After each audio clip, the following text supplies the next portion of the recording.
Pagi ini saya mau sharing dari firman Tuhan dari kitab Amsal pasal yang pertama, ayat yang ke-20 sampai ayat yang ke-33. Saya merasa ayat ini sangat penting bagi kita untuk perhatikan di hari-hari ini.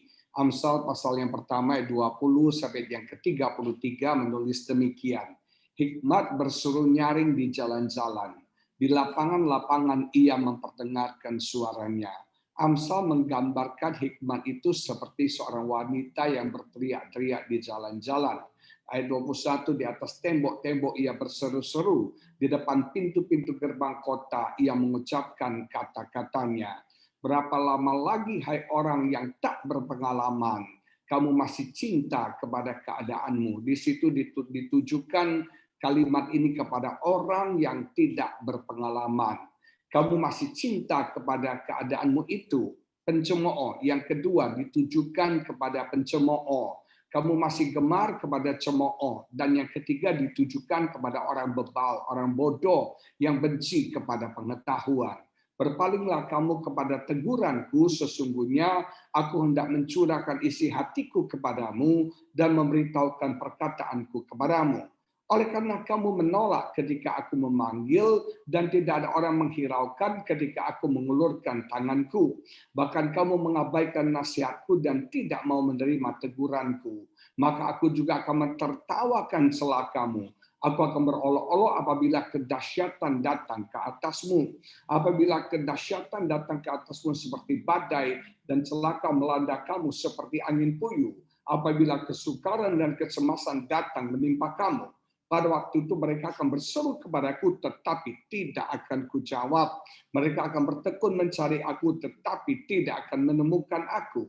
Oleh karena mereka benci kepada pengetahuan dan tidak memilih takut akan Tuhan. Tidak mau menerima nasihatku, tetapi menolak segala teguranku. Maka mereka akan memakan buah perbuatan mereka dan menjadi kenyang oleh rencana mereka. Sebab orang yang tak berpengalaman akan dibunuh oleh keengganannya, dan orang bebal akan dibinasakan oleh kelalaiannya. Tetapi siapa yang mendengarkan aku, ia akan tinggal dengan aman terlindung daripada kedahsyatan malapetaka.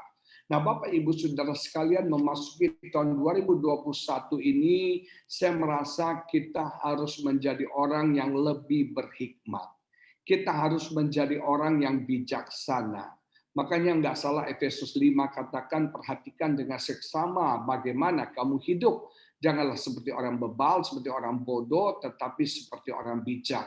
Memasuki tahun ini kita harus bijak di dalam mengatur keuangan kita. Kita harus bisa bijak manajemen keuangan. Kalau kita tidak hati-hati di tengah-tengah keadaan yang seperti ini, yang masih kita nggak jelas, yang nggak pasti, kita nggak tahu ke depannya seperti apa, maka akan jadi masalah besar. Kita harus bijak dalam berkata-kata, kita harus bijak dalam bertindak, karena orang sekarang sangat sensitif dengan pandemi ini. Bahkan kalau di Indonesia, kita harus bijak juga dalam posting di IG, Bapak Ibu Saudara sekalian.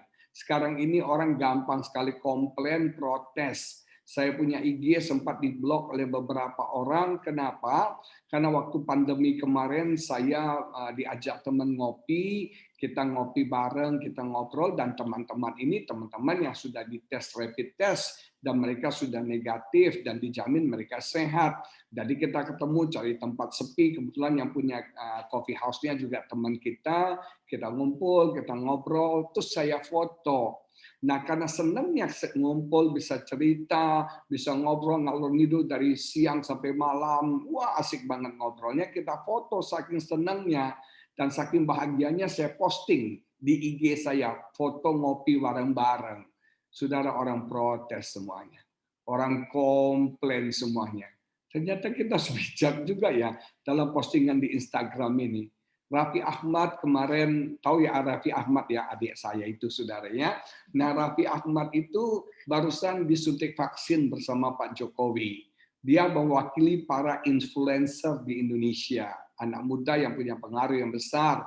Selesai disuntik siang, malamnya dia party. Ada yang ulang tahun, yang punya GLL ulang tahun, mereka party, rupanya ada yang foto, posting di story Instagram. Orang bisa lihat semua, Raffi Ahmad baru divaksin, sekarang mereka party-party, termasuk juga tetangga Pak Jimmy ada di situ, Ahok di sana, ikut party-party, heboh lah Indonesia gara-gara itu. Jadi memang hari-hari ini mesti bijak. Saya itu punya YouTube channel, jangan lupa subscribe dan follow YouTube channel Agus Sultan Official. Saudara sekalian, sekarang khotbah di YouTube tuh susah. Kalau khotbah di mimbar tuh gampang ya. Orang dengar sudah tuh lupa, betul nggak? Ada kata-kata yang mungkin kurang pantas kita ucapin kan orang lupa, orang nggak ingat lagi, orang cuma ingat lucu-lucunya, bagus khotbahnya, apalagi khotbah saya kan selalu bagus gitu ya. Nah sekarang ini di YouTube nggak bisa karena dia stay, dia tinggal terus, saudara. Jadi mesti hati-hati banget. Saya itu kalau sudah rekaman diserahkan ke saya diedit, saya mesti cek yang mana mau dipotong nih, yang mana mau di-cut. Nanti salah-salah ngomong masuk gereja palsu lagi. Nanti salah-salah ngomong masuk pastor install lagi tuh Pak Yongki sering masuk di pastor install sama ya pastor Ica sering masuk dia. Bajunya itu berapa juta tuh coba tuh. Itu saya jamin bajunya mereknya Verde. Itu kira-kira harganya 3 jutaan. Saya pastikan itu masih masuk pastor install tuh. Nah, Bapak Ibu Saudara sekalian, hari-hari ini harus bijak banget, harus bijak. Banyak rumah tangga bermasalah. Kenapa? Orang udah nggak bijak lagi. Mungkin karena stres dengan kondisi ini, emosinya dihajar aja di rumah, diledakin aja di rumah. Jadi hari-hari ini kita harus bijak. Dan firman ini berbicara kepada 4 orang, kelompok orang sebetulnya. Nah, kalau kita pelajari, kita mau review hidup kita. Satu hal yang paling penting di tahun 2021 ini kita mengalami perubahan. Amin. Kita harus berubah. Kalau saya tanya orang semua ya, apa resolusi di tahun yang baru? Setiap tahun baru orang pasti punya resolusi rohani banget. Saya ingin jadi orang yang lebih baik. Yang ingin jadi orang lebih baik, angkat tangan. Nggak ada orang New York yang ingin jadi lebih baik. Yang ingin jadi lebih baik, menjadi suami yang lebih baik, yang lebih sabar, menjadi istri yang lebih bijak, yang lebih rajin masak. Semua orang ingin jadi better people, better person. Nah, kalau kita mau jadi orang yang lebih baik, kita harus bisa review. Kita harus bisa mengevaluasi siapa diri kita. Siapa kita ini sesungguhnya. Saya waktu kami pergi ke Boston dengan Pak Yongki, kita pergi ke Kentucky, aduh memori ya. Kapan kita ke situ lagi Pak Yongki? Pak Yongki. Waktu ke Boston, waktu ke Kentucky, kita nggak tahu mau makan apa. Tapi Pak Yongki itu suka sekali cari review, ya. Kalau kami orang Indonesia nggak perlu review. Kalau bakmi ya bakmi GM udah nggak ada lain lah. Kalau mau makan burung dara goreng ya Halim ya nggak ada duanya lah. Kalau mau ketio apeng jadi nggak perlu review langsung to the point. Tapi karena kita di daerah yang baru, Pak Yongki cari review. Restoran mana yang bintangnya bagus, ratingnya tinggi. Dan puji Tuhan karena Pak Yongki itu hoki dengan review ya, kita selalu dapat tempat yang bagus-bagus, yang enak-enak. Nah, di awal tahun ini rasanya nggak salah untuk kita review hidup kita. Anda tidak akan pernah berubah kalau Anda tidak tahu Anda di posisi mana. Anda tidak akan pernah menjadi lebih baik, lebih berhikmat kalau Anda tidak tahu siapa diri Anda yang sesungguhnya. Nah, Amsal meningkatkan kepada kita siapa kita yang sesungguhnya. Yang pertama, firman ini ditujukan, hikmat ini ditujukan kepada orang yang tidak berpengalaman. Dalam bahasa Inggrisnya naif, orang yang naif, saudara. Nah, nanti Bapak Ibu bisa pelajari dalam Amsal pasal 7 ayat 6 sampai 27. Saya nggak bacakan karena panjang banget ini. Amsal 7 ayat 6 sampai 27. Siapakah orang yang naif itu, orang yang tidak berpengalaman itu? Orang yang lugu, orang yang polos. Ada banyak orang kan yang polos banget. Yang lugu, yang culun banget, culun punya, ya kan? Orang yang gampang dibohongin. Sekarang ini banyak kali orang itu gampang dibohongi oleh iklan-iklan, dibohongi oleh advertising, dibohongi oleh tren-tren. Kita dibohongi. Dan sebetulnya media sosial ini kan pembohongan massal, saudara. Saya suka katakan Instagram itu adalah apa namanya? Perfect apa? Illusion of perfection. Artinya semuanya ilusi kesempurnaan. Kita ngelihat di Instagram, Instagram kan sebetulnya dibuat untuk pamer, betul nggak? Kita ngelihat orang pamer, kemarin saya lihat ada seorang anak muda, dia pamer Porsche-nya, mobil Porsche, dia pamer dia punya Lamborghini warna kuning, ada, wah keren banget dah.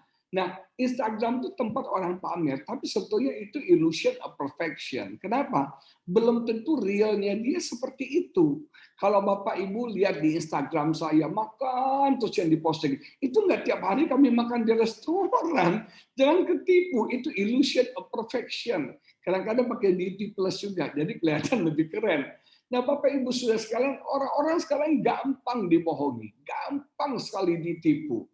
Nah, orang yang tidak berpengalaman itu orang yang gampang dibohongin, gampang ditipu, gampang dirayu. Ada banyak orang gampang sekali ditipu, dirayu hari-hari ini. Orang yang kurang berpengalaman adalah orang yang nggak punya pengetahuan. Orang yang nggak mau belajar, yang nggak punya pengetahuan. Orang yang sok tahu. Nah, ini yang berbahaya itu orang yang sok tahu, Bapak Ibu Saudara sekalian. Kalau dia tahu ya bagus, tapi kalau sok tahu ya nggak bagus. Mereka nggak mau belajar, nggak punya pengetahuan, tapi sok tahu. Biasanya anak muda kan gitu kan, ya kan? Yang punya anak pasti ngalami lah. Coba Bapak Ibu tegur anakmu, Daddy, you don't know mama, sok tahu kan? Padahal kita bapaknya lebih pengalaman dari dia. Aduh, lu kadal, gua ini udah buaya, betul nggak? Lo nggak ngerti apa-apa. Saudara, kadang-kadang anak-anak muda tuh sok tahu. Mami, I know that, I know that. Lo tahu apa sih gitu kan? Nah, orang sok tahu dan kurang pengertian tentang hidup. Mereka nggak bijak dalam hidup ini. Orang yang tidak berpengalaman tuh nggak pernah berpikir panjang, simple minded banget.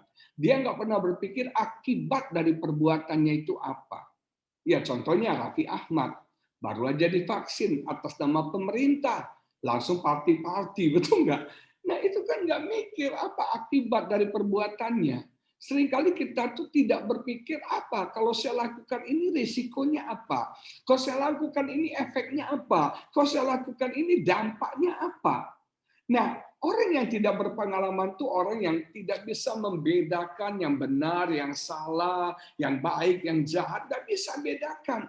Bagi dia semuanya baik aja, bagi dia semuanya oke aja. Gak ada orang jahat di muka bumi ini, salah. Ada banyak orang bilang, Pak setan tuh nggak ada, bohong. Setan tuh ada. Ada orang bilang orang jahat tuh nggak ada, semua orang baik. Enggak, orang jahat tuh ada. Karena pada dasarnya semua orang itu jahat, semua orang itu berdosa. Dan orang berdosa itu jahat. Nah, orang yang tidak pengalaman nggak bisa discerning, nggak bisa membedakan, nggak peka, dia nggak tajam, dan bisa melihat orang. Ini orang ini manipulatif nggak? Orang ini mau bully kita nggak? Orang ini mau jahatin kita, dia nggak tahu. Nah, itu ciri-ciri orang yang tidak berpengalaman. Kalau kita tegur, kita nasihati, dia dibilang gini, nggak apa-apa kok, kamu kok resek banget sih. Itu orang-orang nggak ada pengalaman. Kalau kita bilang, begini caranya, oh sorry, I can handle it baby, I can handle it. Itu orang yang tidak berpengalaman. Kadang-kadang mereka kalau kita ngomong, lu lebay banget, terlalu khawatir lu, terlalu cerewet lu, terlalu berlebihan lu. Itu orang yang nggak pengalaman. Dia nggak mau ditegur, dia nggak mau dinasihati, nggak mau dikoreksi, nggak mau dikasih tahu. Itu orang yang tidak berpengalaman. Nah, untuk orang yang tidak berpengalaman, ada dua hal yang penting. Jangan tukar kesenangan sementara dengan sesuatu yang kekal. Seringkali orang berpengalaman karena dia nggak bisa membedakan, dia nggak punya pengetahuan, dia nggak punya pengertian, dia tukar kesenangan sementara hanya dengan satu kesenangan sementara dengan sesuatu yang kekal. Contohnya di Alkitab tuh gampang, yaitu siapa? Esau. Esau menjual hak kesulungannya hanya demi apa? Semangkuk sop Brenebon, Bapak Ibu Saudara sekalian. Sop kacang merah. Bayangkan si Esau baru selesai pulang berburu, mungkin tidak makan, lapar, si Yakub masak, dan Yakub anak mami ya. Yakub anak mami pintar masak, aduh baunya harum banget sop Brenebon, ada kaki babinya, keren banget. Aduh, si Esau ngiler banget dengan bau yang harum sekali. Dia bilang, "Kuk, bagi dong sop lu." Yakub pintar, Yakub bilang, "Oke, kalau kamu mau sup saya kasih sup saya, ini buy one get one free. Kamu dapat sup, kamu juga dapat roti, kata Yakub. Pintar nggak? Tapi tukar dengan hak kesulunganmu. Banyak orang khotbah ya, orang bilang ini Yakub tuh penipu. Yakub itu tricky. Tapi dalam hal ini saya bela Yakub. Yakub nggak salah. Yakub nggak menjebak, nggak membuli si Esau. Esau yang goblok, yang bodoh. Ini kan kita apa? Tukar, saling menukar, jual beli. Lu jual, gua beli, betul nggak saudara? Nah, si Yakub menawarkan sop dan roti, harganya hak kesulungan. Yang bodohnya kenapa Esau mau sesuatu yang kekal, sesuatu yang berharga, ditukar hanya demi sop renebon yang dimakan 5 menit, kenyang, selesai. Sudah tuh lapar lagi. Betul nggak? Ada berapa banyak orang seperti Esau. Dia menukar sesuatu yang bernilai tinggi, sesuatu yang berharga, sesuatu yang bernilai kekal, hanya demi kesenangan sementara. Yang kedua, jangan tukar apa yang kamu inginkan sekarang dengan apa yang paling kau cita-citakan. Seringkali kita tuh maunya yang sekarang. Padahal ada sesuatu yang lebih besar, yang lebih dahsyat, yang kita harapkan akan terjadi. Kita mau instan, kita mau digital, kita mau cepat. Saya sering bilang, beda generasi sekarang dengan generasi dulu. Generasi sekarang generasi digital, semuanya cepat. Kita jepret foto, saya jepret foto, pamer handphone. Kemudian saya jepret foto, saya jepret, langsung hasilnya muncul kan. Hasil muncul, saya nggak cocok, saya delete. Betul nggak? Langsung muncul. Tapi dulu kan nggak bisa, generasi Pak Yongki dan teman-teman yang lain tuh ya. Ini generasi WMP, William, digital ya. Nah, generasi kita dulu kan masih pakai roll film, Kodak Fuji film yang isinya 24 atau 36 kalau nggak salah. Mesti masukin ke dalam kamera, diputer, terus jepret, mesti jepret sampai habis. Kadang-kadang kita udah nggak sabaran, kita udah mau cuci, nggak habis-habis nih jepretan, cupang dijepret, bunga dijepret, semua dijepret supaya habis. Bawa ke foto studio, mau dicetak, tunggu seminggu lamanya. Coba bayangkan, kalau saya jepret 2 kali, isi 24, saya mau cuci, nggak bisa.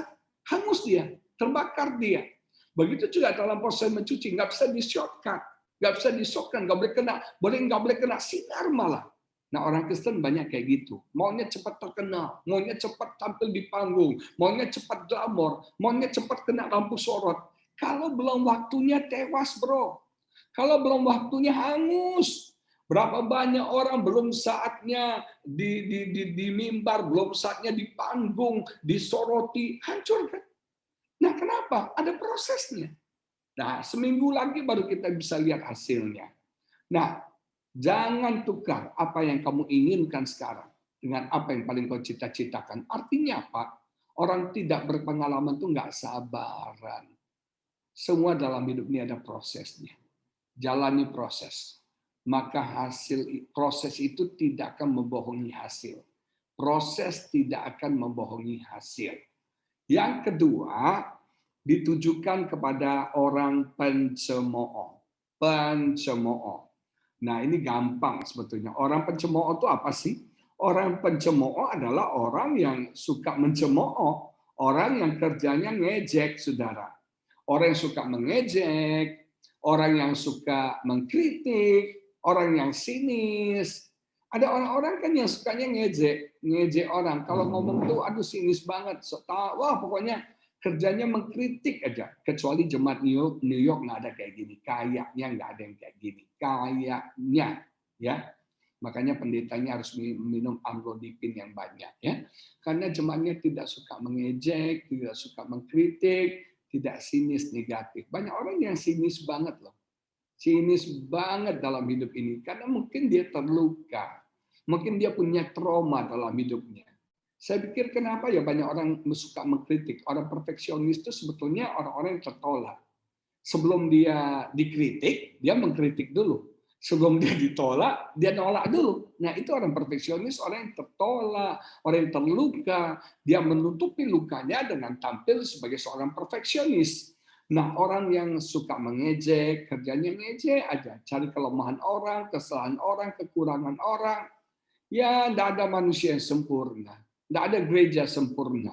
Kalaupun ada gereja sempurna, itu ada di jalan sempurna. Namanya GBI Jalan Sempurna. Nggak ada Bapak Ibu yang sempurna di muka bumi ini. Pak Yongki bukan gembala sempurna. Betul ya Pak Yongki ya? Tapi saya kagum sama Pak Yongki. Saya bukan pendeta sempurna. Istri saya bukan wanita sempurna, walaupun dia sempurna di mata saya. Kau sangat sempurna. Nah, Bapak Ibu Saudara sekalian, nggak ada yang sempurna. Pasti ada kekurangan. Pasti ada kelemahan. Ada banyak orang tuh selalu sinis dalam hidup ini. Sinis banget. Di Indonesia banyak orang tukang kritik loh sekarang. Banyak orang yang sinis sama pemerintahan Jokowi. Kesian sekali. Jokowi ada vaksin, ada corona, mereka ribut minta vaksin. Didatangi vaksin, mereka ribut, jangan dari Cina. Mereka minta Jokowi divaksin duluan. Akhirnya Jokowi rela divaksin nomor 1. Sudah divaksin Jokowi divaksin nomor 1, mereka minta secara live disiarkan. Tidak boleh diedit. Sudah tuh mereka minta vaksin gratis. Semua ada. Sekarang diributkan. Kok vaksinnya dari Cina sih? Katanya. Itu HP lu pakai bukan made in China, bro. Lu pakai kulkas Changhong itu bukan merek Cina. AC lu tuh bukannya merek Cina. Ada aja kritik, ada aja bully, ada aja ejekan, ada aja. Nah, orang yang pengejek itu merasa paling pintar, merasa paling tahu semua. Ini bahaya. Orangnya sombong. Orang mengejek itu selalu menempatkan dirinya di atas orang. Karena dia menempatkan dirinya di atas orang, dia melihat semua rendah. Dia merasa dia paling pintar. Kalau ngomong, dia yang paling tahu semuanya. Dia paling jago semuanya. Betul nggak? Kalau makanan yang paling enak ya di New York. Kalau toko paling bagus ya New York. Pokoknya semua New York gitu loh ya. Ya, kopi paling enak di dunia New York, betul nggak ya? Apalagi? Ya? Sixth Avenue cuma ada di New York, betul nggak? New Soho cuma ada di New York, itu kangen banget ya. Nah, orangnya merasa paling pintar, paling hebat. Ada yang suka bangga-banggakan, the city never sleep. Sekarang sleeping in the heavenly peace, saudara. Orang paling pintar, merasa paling tahu semua. Kalau ngomong itu mau kontrol, mau dominan, nggak kasih orang ngomong. Pokoknya dia yang sok tahu semua, dia yang tahu semua. Orang lain nggak ada yang tahu. Ini orang yang suka ngejek, suka mencemooh, hati-hati. Kita baca di Amsal 9 ayat 7 sampai 9. Amsal pasal 9 ayat 7 sampai 9 menulis begini. Amsal 9 ayat 7 sampai 9. Siapa mendidik? Mendidik itu mengoreksi. Mengoreksi seorang pencemooh, mendatangkan cemooh. Wah, kita mengoreksi orang pencemooh, mendatangkan cemooh, dishonor, kita tidak dihargai kepada dirinya sendiri. Dan siapa mengecam orang fasik mendapatkan celah, get insult. Janganlah mengecam seorang pencemooh. Dalam bahasa Inggris bagus. Don't waste your time, don't bother. Jangan sia-siakan waktumu. Nggak masa bodoh sama orang pencemooh. Udah cuekin aja orang pencemooh. Biarin aja, don't bother, don't waste your time. Supaya kau jangan dibencinya. Lucu kan? Kita tegur, kita koreksi, kita nasihati, malah dia benci sama kita. Nah itu pencemooh kayak gitu tuh. Kecamlah orang bijak, maka kau akan dikasihnya. Kecam itu artinya koreksi. Orang bijak tuh kalau dikoreksi, dia akan mengasihi kita. Dia akan berterima kasih kepada kita. Berilah orang bijak nasihat, maka ia akan menjadi lebih bijak. Hebatnya. Orang bijak dinasihati menjadi lebih bijak. Ajarilah orang benar, maka pengetahuannya akan bertambah. Jadi dalam ayat ini kita lihat kontras antara orang bijak dengan pencemooh. Jadi kalau pencemooh, nggak usah ditegur. Biarin aja, sabodo. Orang yang pencemooh, don't waste your time, don't bother. Kalau kita menegur mereka, maka mereka malah membenci kita. Yang ketiga adalah orang disebut oleh Alkitab orang bebal, adalah orang bodoh, fools. Orang fools, orang bodoh, orang bebal. Siapakah orang bebal? Orang yang masa bodoh, yang tidak peduli, tidak mau belajar, dia sudah tahu dan mengerti tapi tidak mau bertindak. Ini yang NATO itu no action talking only. Dia tahu bukannya nggak tahu, Tapi dia nggak pernah mau bertindak. Ini orangnya masa bodoh, tidak pernah mau belajar, selalu jatuh di lubang yang sama. Itu orang bebal. Udah dosanya ulang kali itu lagi, itu lagi. Kesalahannya ulang kali itu lagi, itu lagi, itu lagi. Tapi coba New York nggak ada kayak gitu ya. Betul ya? Ada banyak orang udah tahu salah, diulangi lagi, diulangi lagi. Udah tahu itu nggak boleh, diulangi, diulangi, diulangi lagi. Apa itu namanya? Itu bebal, itu bodoh. Nah, tidak pernah mau belajar. Orang bebal menolak untuk ditegur dan dinasihati. Orang bebal menolak untuk berubah, dia nggak mau berubah. Yang luar biasanya lagi orang bebal itu, walaupun dia salah dia ngotot. Orang salah tapi ngotot. Nah itu orang bebal. Orang bodoh itu dia ngotot walaupun dia salah. Ada banyak orang kayak gitu kan. Ini orang keras kepala, salah, tapi ngototnya tinggi. Ya saya berjuang untuk kesalahan itu. Nah, ini kan bodoh banget gitu. Nah, orang yang bebal juga orang yang mengejek kebenaran, yang tidak takut akan Tuhan. Mereka masa bodoh tentang Tuhan. Nah, ini bahaya banget. Kalau kita sebagai orang Kristen, anak Tuhan, kita nggak punya respect, nggak punya hormat sama Tuhan. Bahaya loh Bapak Ibu Saudara sekalian. Ada seorang pendeta viral di Surabaya, sekarang masuk penjara, heboh di mana-mana. Karena dia melecehkan, abuse anak angkatnya sekian puluh tahun yang lalu. Saya kenal pendeta ini, kenal anak ini, kenal keluarga anak ini. Saya kenal keluarga ini. Dan itu rupanya dalam pengakuannya, pelecehan itu terjadi di gereja. Di lantai atas, gereja di lantai bawah, istri si pendeta lagi khotbah. Si pendeta juga khotbah di atas bersama anak itu. Istrinya pelayanan, si pendeta juga pelayanan di atas. Dan itu dilakukan di gedung gereja.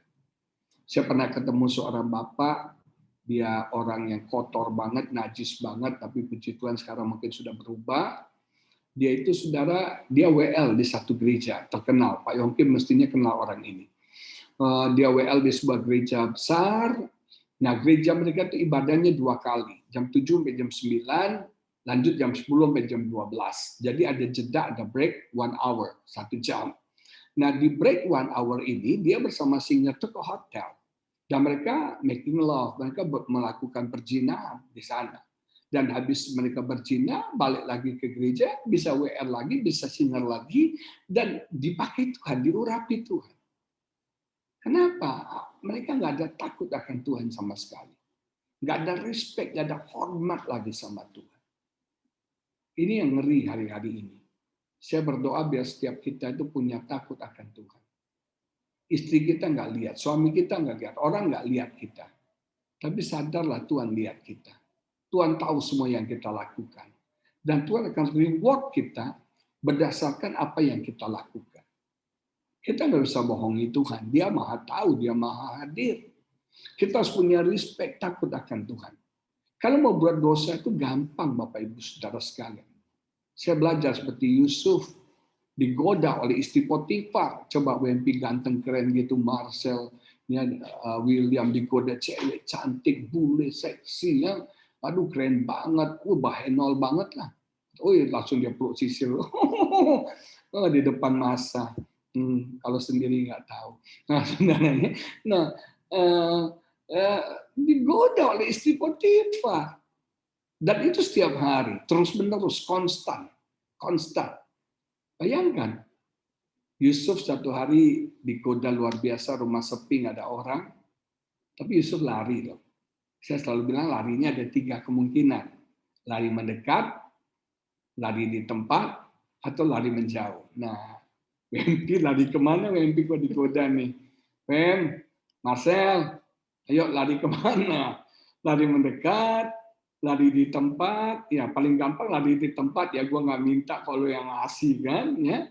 Atau lari menjauh. Kita berkata Yusuf tuh lari menjauh. Akibatnya dia difitnah. Kenapa? Karena dia takut akan Tuhan. Ada kesempatan. Ada kesempatan ya udah di depan mata. Betul nggak mau? Wah ini udah ada ini. Tapi dia lari. Orang tidak berbuat dosa itu ada berbagai macam cara. Yang pertama orang tidak berbuat dosa karena ada orang. Karena ada orang kita nggak berani. Yang kedua, karena nggak ada kesempatan. Yang ketiga, karena takut akan Tuhan. Walaupun nggak ada orang, walaupun ada orang, nggak ada orang, ada kesempatan.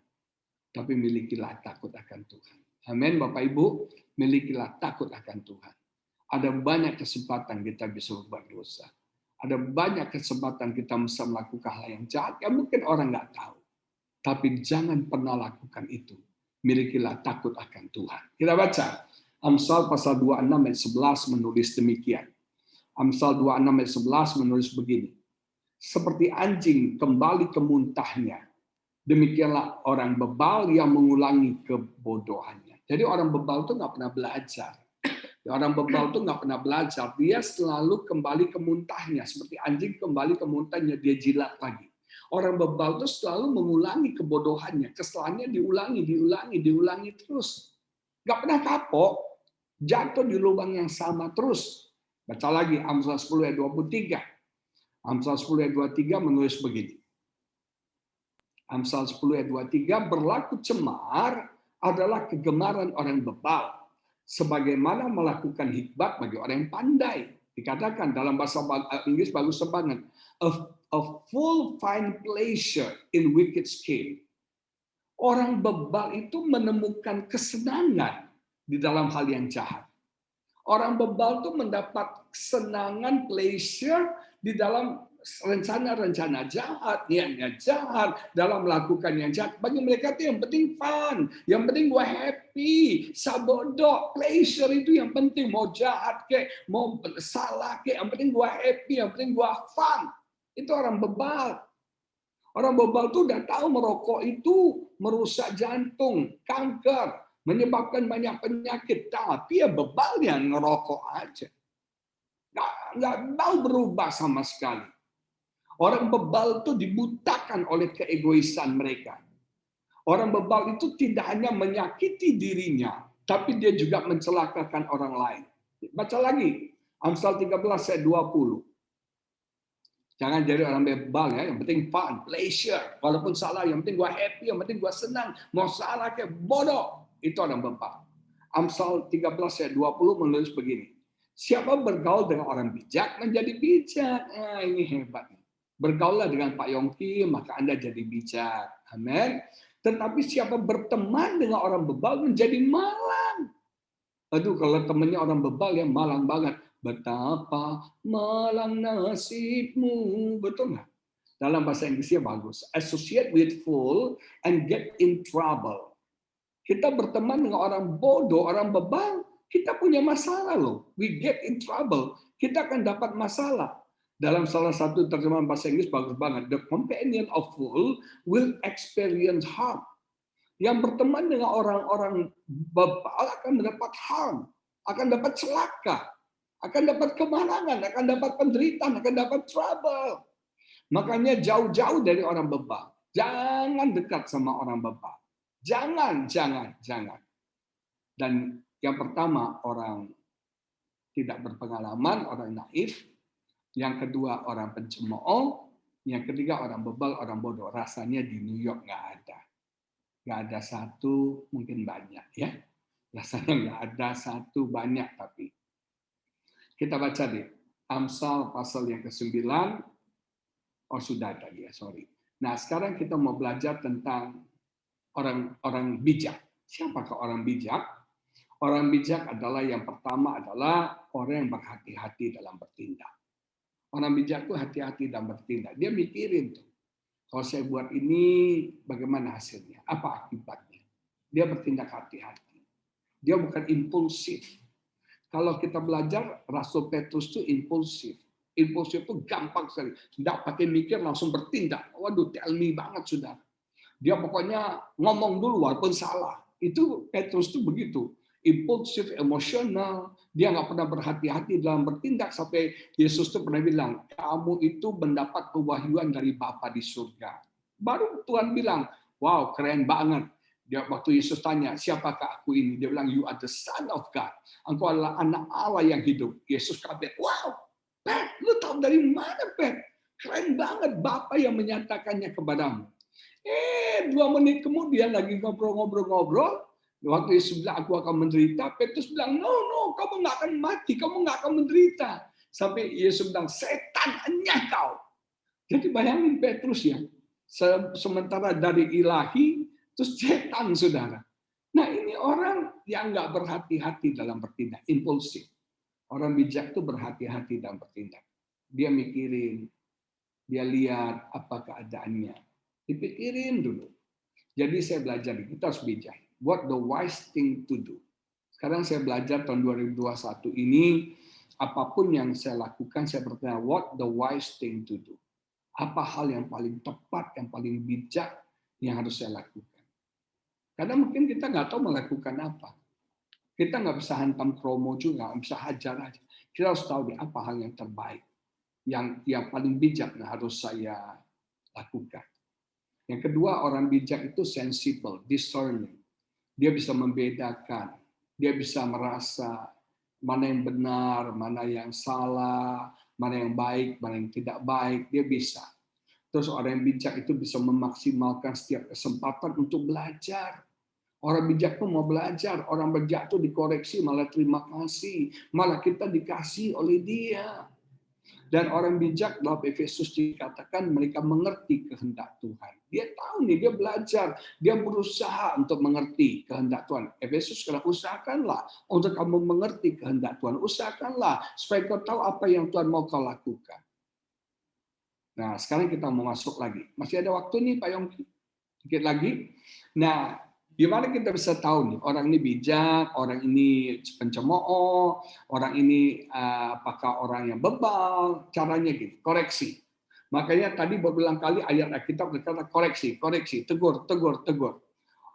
Orang yang tidak berpengalaman kalau ditegur tidak akan mendengarkan. Orang yang tidak berpengalaman kalau ditegur tidak akan mendengarkan. Itu orang yang tidak pengalaman. Ditegur sok tahu, nggak pernah mendengarkan. Masuk kuping kanan, keluar kuping kanan lagi, nggak lewat dia. Ditegur dia cuekin aja, usah bodoh. Kalau ditegur masih lewat, masih mikirin, masih oke. Ini enggak, ditegur dia nggak dengerin, sabodo. Kita teriak-teriak, maminya teriak-teriak, apa, sabodo. Udah kayak nyanyian lagu-lagu itu aja. Orang bebal, kalau kita tegur, kita koreksi, mereka tidak akan peduli. Mereka nggak peduli, lebih gila lagi, nggak akan peduli. Orang pencemooh kita tegur, mereka malah benci kita, tadi Alkitab bilang. Tapi orang bijak kalau ditegur, mereka akan berterima kasih, mereka akan mengasihi kita. Yang terakhir, sekarang bagaimana caranya kalau orang bodoh, orang bebal, orang tidak pengalaman, orang pencemooh bisa jadi bijak. Bisa nggak mereka jadi bijak? Karena target kita kan jadi bijak nih. Betul nggak? Kita mau lihat. Orang yang tidak berpengalaman akan bisa jadi bijak dalam proses waktu. Karena mereka tidak pengalaman, mereka tidak punya pengetahuan, otomatis dalam proses waktu mereka akan belajar. Dulu kita kan naif banget dalam hidup ini, waktu kita masih muda. Tapi sekarang setelah saya sudah tua belum ya? Kayaknya belum ya. Ya sudah agak-agak ya udah lebih muda di atas dikit. Udah tua gini baru kita sadar, oh iya. Oh begini seharusnya. Jangan begitu, ini salah. Waktu membuat kita jadi bijak. Betul Pak Yongki? Betul nggak? Waktu. Proses waktu membuat kita belajar, oh begini. Kalau gue buat ini mentok nih. Kalau gue begini nih salah ini. Jadi kita jadi belajar, oh begini, trial and error. Betul nggak? Kita belajar dalam persoalan, dalam error, dalam kesalahan. Dan akhirnya kita jadi bijak. Saya jadi bijak sekarang dalam kesehatan saya. Beberapa waktu ini gula darah saya cukup tinggi. Cukup tinggi, saya sudah coba segala macam. Kebetulan obat saya mungkin belum pas ya. Akhirnya saya ke dokter bilang kasih obat, dan dokter bilang Bapak harus diet. Yang paling sulit bagi saya itu diet. Pak Yongki kenal siapa saya. Saya itu orangnya nggak bisa lapar. Karena saya ada gula, saya minum obat gula, dan itu nggak boleh lapar. Jadi saya itu selalu makan, kesannya congok, kesannya rakus. Padahal saya itu nggak rakus, cuma tamci aja ya. Saya nggak rakus sama tanci aja. Nah, jadi makan. Setelah saya dari dokter, tiba-tiba Roh Kudus bilang gini, kenapa kamu begini? Karena kamu nggak pernah ngontrol daging kamu. Kamu nggak pernah ngontrol nafsu makan kamu. Oh iya benar juga ya. Saya selama ini nggak pernah nih kontrol nafsu makan saya. Kalau bisa nasi itu sebakul saya habisin. Kalau bisa itu benar. Jadi saya itu nggak bisa lapar, harus kenyang karena obat gula itu. Tapi kemudian saya pikir ya, kenapa saya nggak bisa kontrol ya? Saya belajar ngontrol, saya belajar bijak tentang nasi. Sekarang puji Tuhan Pak Yongki nasi udah dikurangi. Makanan udah di diet sekarang. Sekarang udah siang, kalau sore makan nggak pakai berat-berat lagi, nggak kue tiong, nggak bakmi lagi. Sudah mulai bisa yang sehat-sehat. Dan puji Tuhan bisa ngontrol pelan-pelan, bisa ngontrol. Dan saya belajar untuk bijak dari kesalahan-kesalahan saya. Cara berbicara dengan istri. Dulu kan saya orangnya nggak berpengalaman. Dulu ngomong asal ngomong jeplak aja. Sakit hati dia kan. Dia bilang kamu tuh kalau ngomong ya ketus, keras. Kata-kata kamu seperti pisau menusuk jantung saya, dikorek-korek kasih jeruk nipis, pedis banget katanya. Tapi sekarang saya udah bijak kan sayangnya. Halo sayang. Ya kan? Sekarang belajar bijak dari trial error, dari istri protes, istri komplain, sekarang belajar bijak. Belajarlah. Pengalaman waktu membuat kita jadi bijak. Betul nggak ya yang sudah tua-tua ini ya, Bu Feve ya, belajar jadi bijak. Oh ini begini, gini nih, kita trial error caranya begini, jadi tahu setelahnya. Nah orang bebal, orang bodoh akan jadi bijak melalui tragedi. Orang bodoh akan jadi bijak kalau dia mengalami benturan, masalah, trauma, persoalan, benturan yang besar, dia akan belajar dan dia akan jadi bijak. Jadi tragedi itu kadang-kadang ada berkatnya. Apapun masalah berat yang kita alami itu belajar membuat kita jadi bijak. Supaya kita nggak bodoh, nggak bebal, tapi kita belajar, dan itu membuat kita jadi bijak. Orang pencemooh, yang ketiga, tidak akan pernah jadi bijak. So don't bother, don't waste your time. Mereka tidak akan pernah jadi bijak. Biarin aja, saudara. It will be memang sudah takdirmu, baby. Sudahlah, mau diapain? Nah, kita belajar tadi dalam ayat yang kita katakan, kalau kita bebal, kita pencemooh, kita tidak berpengalaman, baca tadi ayatnya luar biasa, akibatnya mengerikan. Aku akan mentertawakan celah kamu. Aku akan berolok-olok apabila kedahsyatan datang ke atasmu. Kapok lo, rasain lo, diolok-olok, diejek. Dikatakan apabila kedahsyatan datang ke atasmu seperti badai, dan celaka melanda kamu seperti angin puyuh, apabila kesukaran dan kecemasan datang menimpa kamu. Pada waktu itu mereka akan berseru kepadaku, tapi aku tidak akan menjawab. Hikmat akan diam. Mereka akan bertekun mencari aku, tapi mereka tidak akan menemukan aku. Bijak akan tidak bisa ditemui. Karena mereka benci kepada pengetahuan dan tidak memiliki takut akan Tuhan. Tidak mau menerima nasihatku, tapi menolak segala teguran. Ketika 1 dikatakan, maka mereka akan memakan buah perbuatan mereka dan menjadi kenyang oleh rencana mereka. Sebab orang yang tidak berpengalaman akan dibunuh oleh keengganannya, dan orang bebal akan dibinasakan oleh kelalaiannya. Kita nggak mau dong terima akibat itu. So, jemaat BMC New York 2021 jadi bijak. Jangan jadi orang yang tidak berpengalaman, jangan jadi orang yang pencemooh, yang suka kritik, dan yang sempurna. Jangan jadi orang bebal, orang bodoh. Saya berdoa semua kita jadi orang yang bijak. Amin, Bapak Ibu. Yang setuju jadi orang bijak, angkat tangan. Kita mau jadi orang yang bijak di tahun 2021 ini. Kalau ada orang kiri kanan mau bilang, gue mau bijak loh tahun ini. Gue harus bijak loh tahun ini. Karena hikmat berseru-seru bagi setiap kita pada hari ini. Mari kita berdoa. Urala basyandala batakala basyandala batakandala basyandala. Urala batakandala basyandala batakandala basyandala batakandala basyindi di betakala basyanda. Indala batakandala basyandala batakala basyandala. Biarlah firman menegur kami, mengoreksi kami Bapa, supaya kami bisa review diri kami, supaya kami boleh menjadi orang yang better, yang lebih baik lagi ya Tuhan. Kau berkati kami, setiap kami Tuhan, biar firman-Mu berbicara, walaupun kami secara offline, secara online Tuhan, secara Zoom Tuhan, tapi biar firman ini sungguh-sungguh kami dengar dengan seksama, kami perhatikan dengan seksama, dan kami tidak mau masa bodoh, kami tidak mau cuek ya Bapa, kami mau perhatikan nasihat-Mu, kami mau perhatikan firman-Mu, karena kami mau jadi orang bijak, kami tidak mau jadi orang yang tidak berpengalaman, kami tidak mau jadi orang pencemooh, kami tidak mau jadi orang bebal dan bodoh ya Bapa. Tolonglah kami ya Tuhan. Tolonglah setiap kami dalam nama Yesus, ubah kami. Biar kami hadapi tahun 2021 ini dengan hikmat ilahi yang luar biasa. Tambahkan wisdom, hikmat itu bagi setiap kami. Supaya kami jadi orang yang bijak dalam setiap keputusan penting yang akan kami buat di tahun 2021 ini. Mungkin Bapak Ibu sedang di simpang jalan. Engkau sedang bingung, nggak tahu keputusan apa yang kau harus ambil. Jadilah orang yang bijak. Orang yang bijak bisa menentukan keputusan yang tepat di waktu yang tepat. Kita bisa melihat pintu yang terbuka di jalan yang tertutup. Itu orang bijak. Biar hikmat Tuhan berlimpah-limpah dalam hidup setiap kita. Biar Tuhan mengubah hidup kita.